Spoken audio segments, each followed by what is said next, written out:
Well, good afternoon and welcome to The Road to Recovery, The Road to Freedom with Mark. And this is my 28-minute slot every Friday. I'll try and rattle along today. And I talk about mental health, and it seems to be a pet subject. Everyone's talking about it these days. Oh, talk to your mate and ask him if he wants to talk and stuff like that, which is all, it's all very nice. It's good to see that finally,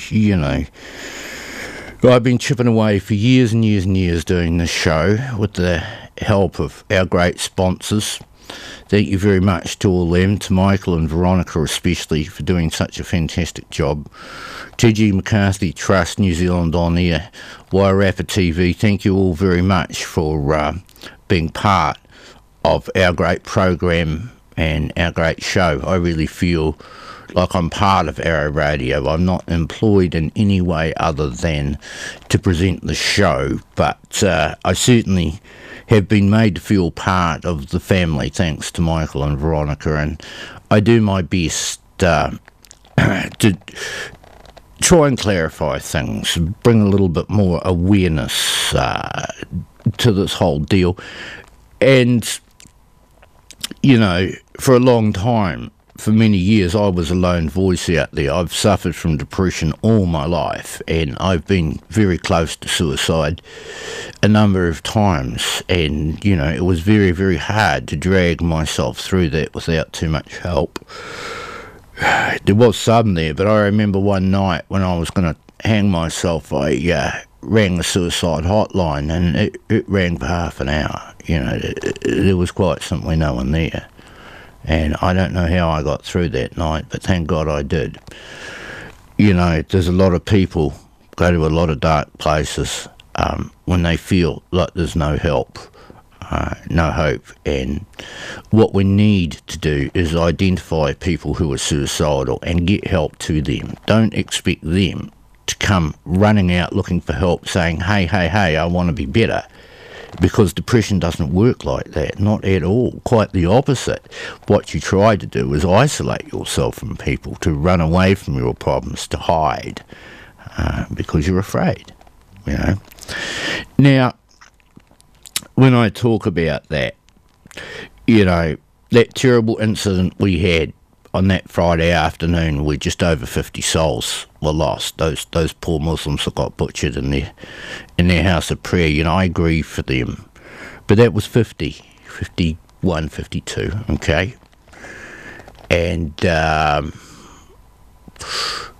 let's give you another statistic. In World War I, around about 2,700 men lost their life at Gallipoli. 2,700 of our brave boys in the ground. In New Zealand, 668 people took their own lives last year alone. That's more than 13 times the people that died in that mosque, and this is every single year. And it is not going down, it is going up. More and more people are killing themselves. Our Maori brothers and sisters are overrepresented in this terrible statistic, especially young Maori males. Unfortunately, a lot of them can't really fit into society that well. There's a lack of money, and of course there's gangs and there's drugs, there's alcohol. There's so many traps for these young fellas, and we're just not doing enough for them. If you think you are wrong. Too many people are dying. 668 in a year. In 5 years, it's well over 3,000. And that's more than died in Gallipoli in 5 years. In 10 years, over 6,500 will die. This is an epidemic. And it needs to be addressed, and we need to do more than just talk to your mates. If you even think that somebody is suicidal, you get your A and the G and get them some help. Find help no matter what it takes. You do not want to be there at their funeral. I know you don't. So do what you can to help people. Now remember that Depression is an ongoing thing. It snowballs. So if you can stop it at any point, there's every chance that you've saved a life. And what a great thing that is, you know. If you save one of my brothers, it is as if you have saved the entire world. Just remember that, you know. That's what the Muslims believe, and they're damn right about that. Well, we better kick on with today's show. I've got a good little story for you here, one I really, really love. It's about Victoria Falls and Whangi Game Park in Africa. Excuse me a sec, I'll just take this jacket off. She's pretty hot in the old studio today. It's live TV for you, there you go. So, Africa, I went there when I was a very young man. I was only 21 when I headed off to Africa to have my adventures around the world, and I went with some good friends who are mates of mine to this day and will be forever. You know, chaps I really came to love as my brothers, and this is one of our stories. This is Victoria Falls and Whangi Game Park. 4 of us, Seedy, Wayne, Dave and myself, drove west across the northern Kalahari. We had just come from Chobe National Game Park in Botswana and headed into Victoria Falls in Zimbabwe. Mugabe had only been in power for a few years, and Zimbabwe, though now poor, still had signs of what a rich country it was when it was southern Rhodesia. The many years of war, however, had financially crippled the new Zimbabwe, and no improvement was in sight. This meant the tourists who did venture up had plenty to spend, and there was no shortage of accommodation. As we left Chobe, the desert started to take over again, so I drove from dawn till dark to get through to Victoria Falls. It is also named the Smoke That Thunders, and a few kilometres from the falls we could hear the falls and see the mist in the sky above. Victoria Falls are reputed to be the largest in the world, and they are truly a sight to behold. Even before we lay eyes on them, they oppress with a mighty thundering sound as we approach. The mighty Zambezi River feeds this natural wonder, and at first it is hard to take it all in, as it is some 1,700 metres long and some 100 metres from top to bottom. The Zambezi spills over a level sheet of basalt, making the drop sharp and spectacular. It is so sharp the falling water creates a permanent mist, rising high up into the air for about 400 metres. It creates a rainbow above the falls by day, and a lunar moonbow can be seen on a full moon. The spray comes shooting upwards like inverted rain. Despite having been discovered by Livingstone as late as 1855, it has captivated tourists ever since, and we were no exceptions. We spent the best part of the first day there on the more spectacular Zimbabwe side, where it is possible to get right up to the edge of the falls and see to the bottom. It was slippery and dangerous at the edge, but well worth the risk for the view. We were there in late summer, so the falls had reduced to a series of about 9 discernible falls. Each one of them impressive in itself, but the series together was truly breathtaking. At the end of the falls were a load of the biggest crocodiles I have ever seen, with the falls acting like a smorgasbord for the massive beasts. The next day we crossed up to Zambia via Victoria Falls Bridge, which allows a unique view up the falls. Zambia was in a worse financial state than Zimbabwe, and black market money traders haggled openly for hard currency right outside the border guard's building. We left the car at the border and took a taxi to the nearest town to get on the gin and tonics. We then returned to one of the safari lodges where we had a fine meal on the riverfront as we watched the sun go down. Unfortunately, we drank too much and got stuck in Zambia, where we missed the border crossing, and it closed. We were forced to sleep in the open, despite the warning signs of roaming lions. We ended up instead being eaten alive by mosquitoes, but somewhat relieved the next morning. We spent a few days at Victoria Falls, viewing them from every way possible, spellbound by the great length and volume of these massive falls. The weather was very hot and lent itself to drinking and wandering along the falls. Altogether too soon, it was time to leave Victoria Falls and head south to Wangi National Game Park. Wangi is dotted with natural waterholes called pans.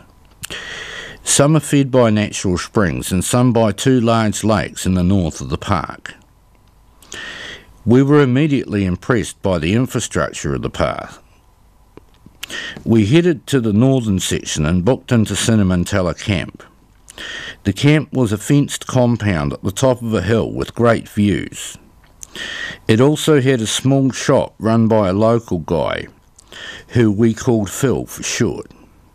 He was a very happy and personable guy and sorted out a 2-bedroom hut for us, which had a fridge and even featured a hot bath. We decided to make Cinnamantella our base camp and concentrate on game spotting to the northern section of the park.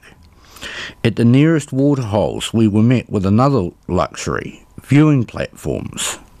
These platforms were only 1 story high with stairs leading up to glass-enclosed rooms where it was safe to view all of the game that came down to drink. The platform also offered shade from the oppressive heat of the midday sun. The watering holes or pans were like magnets for game. Each type of game had a turn at the watering hole, so it wasn't necessary to chase the game about. Whilst at one viewing platform I met a biologist who was on holiday. He pointed out many different species of birds to me, which made for great viewing with binoculars. It opened up another layer of life to me and emphasised just how busy the watering holes really were. Wangi boasts many hundreds of species of birds, so there was a constant change of different birds to view. The larger game, however, were truly breathtaking. By being out of sight and smell from the larger animals, they would approach us without fear or inhibition. The funniest to watch were the giraffes, which had great difficulty getting their long necks down to drink. They have to buckle their front legs inwards to lower their great big long necks, which leaves them in a very vulnerable position. They will only drink when they are sure there are no lions on the prowl, usually in the heat of the day. Right, we're going to take a little bit of a break there and I'm going to play you a bit of a song. This is a goodie, you're going to like this. From the godfathers of heavy metal, this is for Graham, and this, my friend, is Fairies Wear Boots.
It was Black Sabbath, in case you're wondering. Well, I think we've had quite enough of Ferris Wear Boots, and we'll kick on with my story today, which is Victoria Falls and Twangy Game Park. Times are marching on, so I better get with it. Let's go. On our first day at Twangy, we were treated by a smorgasbord of different game from the waterhole, from giraffes in the middle of the day to various antelope in the afternoon to elephants in the early evening to sunset. Each species seemed to have a certain time of day they preferred to drink, so it was unnecessary to move from our superb viewing platform. They also seemed to have different personalities, with some like gazelles always tense and nervous, whilst the likes of the elephants were very relaxed and came to bathe and play. At the end of the first superb day of game spotting, we returned to Cinnamantella Camp for dinner and the luxury of a hot bath. The camp being on a hill meant great viewing across the surrounding countryside, so we had great game spotting until sunset. The next day we got up early to make the most of the change of light when predators are on the prowl. Despite the early rise, we did not see a kill, as these are few and far between. Instead, we spent a great day at the viewing platforms where we were treated to some amazing sights. At one stage we saw some beautiful kudu come down to drink. First the large males with their beautiful corkscrew horns came down and checked out the water for crocodiles, stamping at it, then sipping cautiously. These beautiful antelope then formed up like sentinels, making a corridor for the females and young to walk down. The males stood guard facing outwards, while the females and young took a drink. When they had finished, they melted away, slow and orderly, like a military exercise. It was amazing to see the degree of caution and cooperation the kudu showed, something no zoo could ever show. Every species seemed to have instinctive and sophisticated survival behaviour, which was amazing to witness. During the afternoon on the second day, we heard a strange tapping sound at the hubcaps of the car.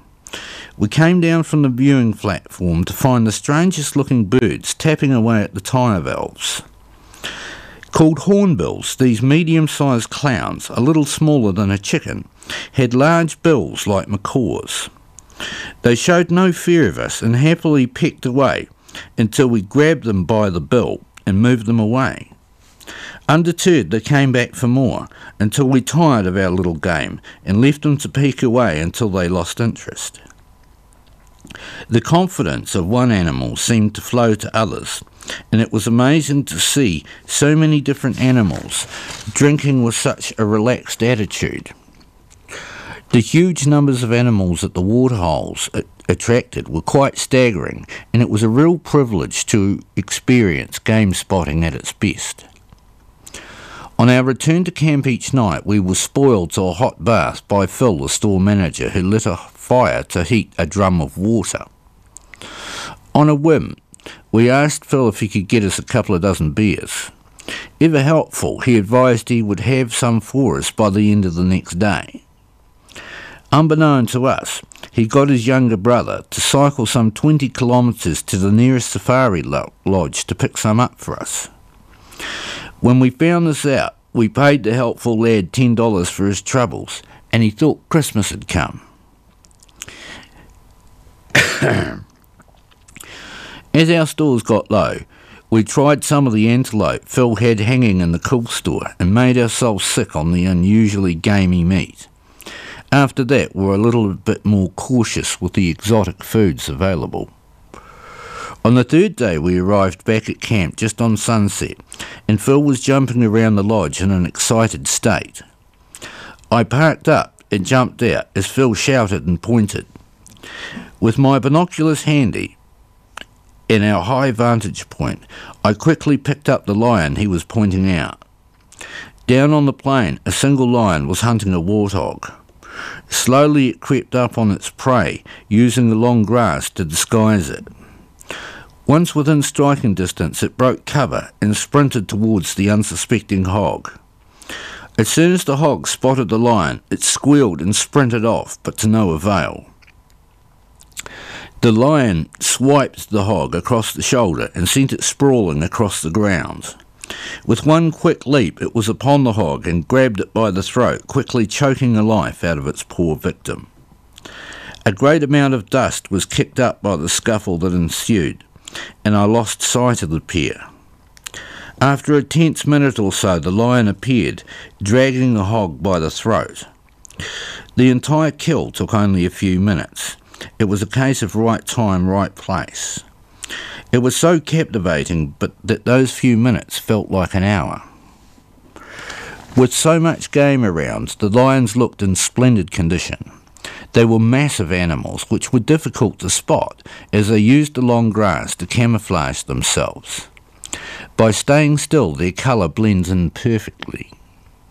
To see a kill from a high vantage point of the camp made the whole thing perfect. Phil was very happy for me, as these kinds of scenes are very rare. We decided to stay at Cinnamantella Camp for as long as possible, as every day was full of great game spotting.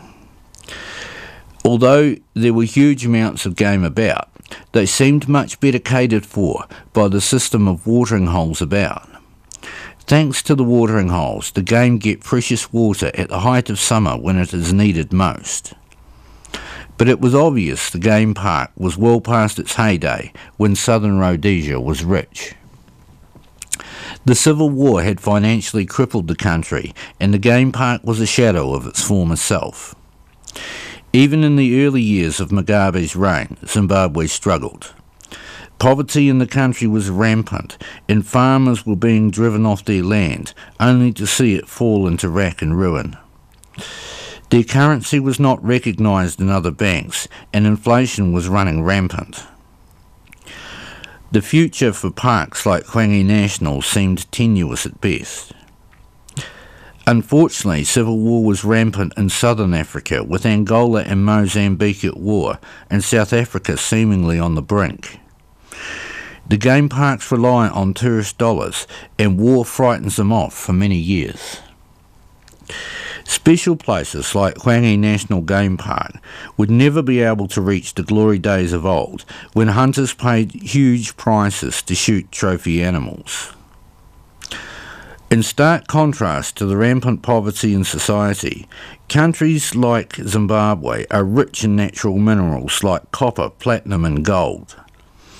Huge profitable mines employing tens of thousands of miners are all over southern Africa, but the region is fraught with social problems. Illiteracy is rampant, and people in their millions live in slum conditions.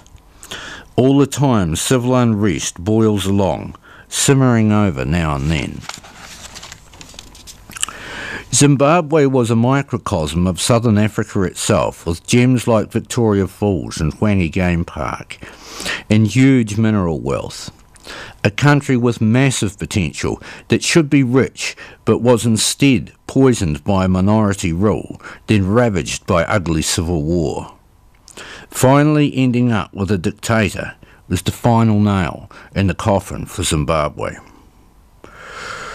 It is impossible to visit southern Africa and not be awe-inspired by its natural beauty. So too, it's impossible not to feel for those poor souls who suffer such terrible governments. I feel like I lost some of my innocence there, and there seems no easy solutions for the problems of the region. In the many years since I visited the region, the ANC's Mandela government came and went, and delivered hope without solutions. Many South Africans of all races emigrated to Australia and New Zealand. Successive governments have failed on schooling, health and employment. Zimbabwe was slowly strangled by Mugabe's rule and has suffered badly, but places like Hwange still exist as destinations for those keen for adventure. For my part, my feeling is of great contrast. I will never forget the falls and the beauty of Hwange Park. I hold out hope for these magnificent places and their beautiful country. Yet I feel such sorrow as the people of Zimbabwe suffer. I hope someday soon democracy will help them to a better place. I know I will never forget our adventures in the blazing sun. I leave some part of me there and take the memories of those sunsets in return. The end. Look at that. Bang on time. Can't hang around and say too much more except thank you very much to Michael, Veronica and all the folks at Arrow Radio, and we will catch you again next week. Bye for now.